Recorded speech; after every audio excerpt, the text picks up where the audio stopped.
L'auteur de bande dessinée Laurent Lefebvre a trouvé son inspiration ici même pour sa toute première BD en 2010. Depuis, il a créé Foxboy, son personnage, un jeune lycéen qui se transforme en garçon renard. Laurent Lefebvre a inventé le premier super-héros breton. Un portrait réalisé à Rennes par Pierre-François Lebrun.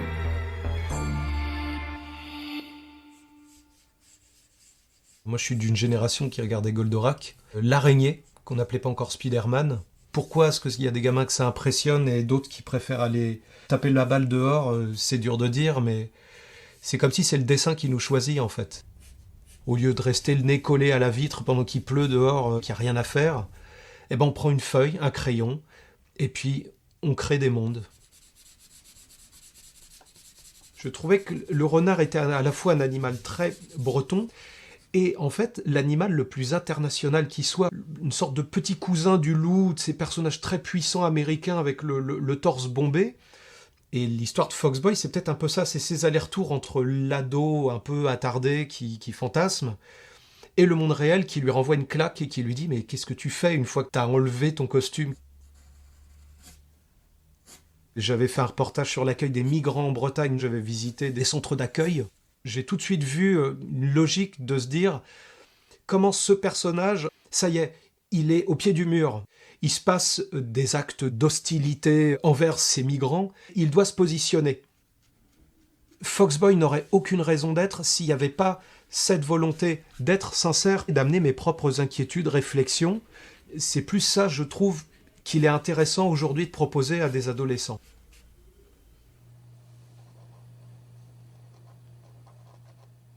La page est terminée, et cette page viendra se loger parmi les quelques 150 autres qui constitueront l'album, le 3e tome de Foxboy, et le dernier travail, peut-être l'ultime, avant de lâcher le bébé, vraiment, c'est de relire le livre page par page et voir si tout est fluide, s'il n'y a rien qui heurte, dans une bulle de dialogue, dans une cohérence de couleurs.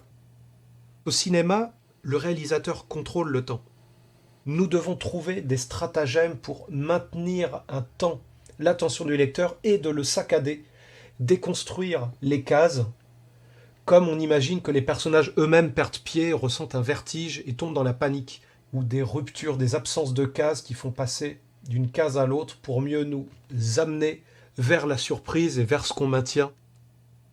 Tout est affaire de rythme en fait, c'est comme un morceau de rock où on va avoir des refrains très posés et d'un seul coup on va voir un solo de guitare, une note unique.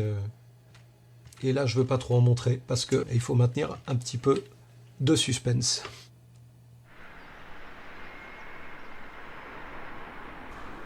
Je suis pas américain.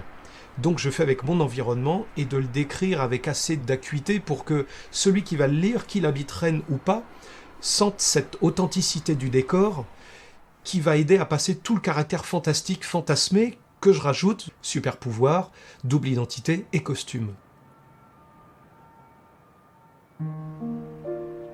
Rennes est exotique pour qui vit à 300 km ou 500 ou 1000 km. Il suffit juste de lever la tête.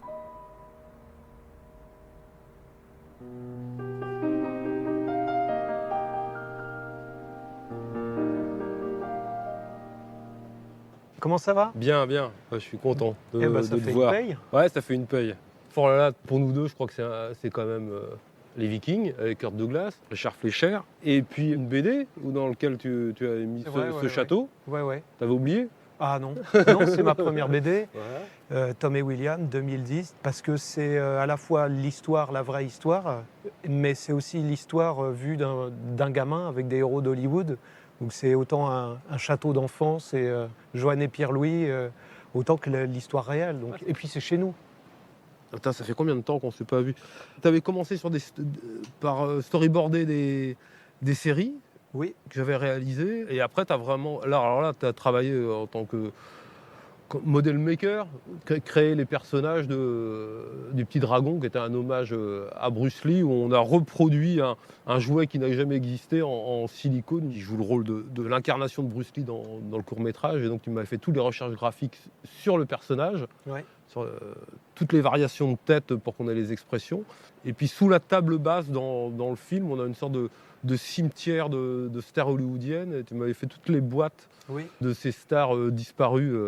Mitchum, Robin des Bois, c'était qui Taylor. Errol Flynn, Marilyn, Brando, Steve McQueen dans La Grande Évasion. Voilà, on a refait la boîte de la moto qu'on retrouve dans La Grande Évasion. Ouais, Bruce Lee, c'était une idole commune, je pense. Ouais. On a tous regardé nos pectoraux dans le miroir de la chambre d'enfant. De profil, de face, mais bon, ça le faisait. Tout à fait pareil, mais bon.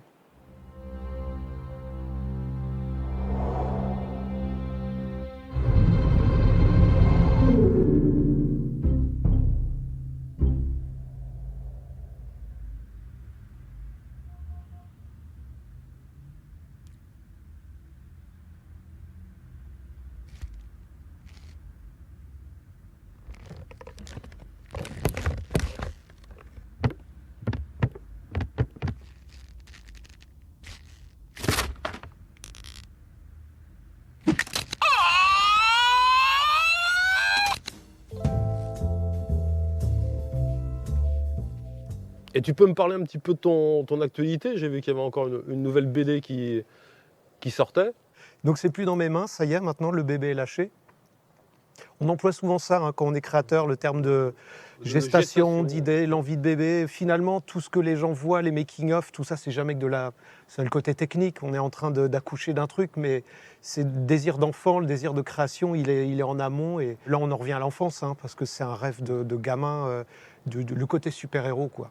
Moi, j'ai grandi en lisant une revue qui est un peu mythique, créée en 70, qui s'appelait Strange, et que j'achetais dans les vides-greniers de Rennes. Et je crois que dès que j'avais entre 8, 10, 12 ans, Rennes, dans ma tête, était un peu associée quelque part à cette promesse d'aventure, mais pas à la manière new-yorkaise, pas à la manière Gotham, une manière bretonne, rennaise, d'associer les Landes, l'Ardoise, la brume, la pluie, avec des personnages qui mettaient leur slip par-dessus leurs pantalons, qui allaient sur les toits et qui se postaient comme des justiciers, des oraux bretons, quoi.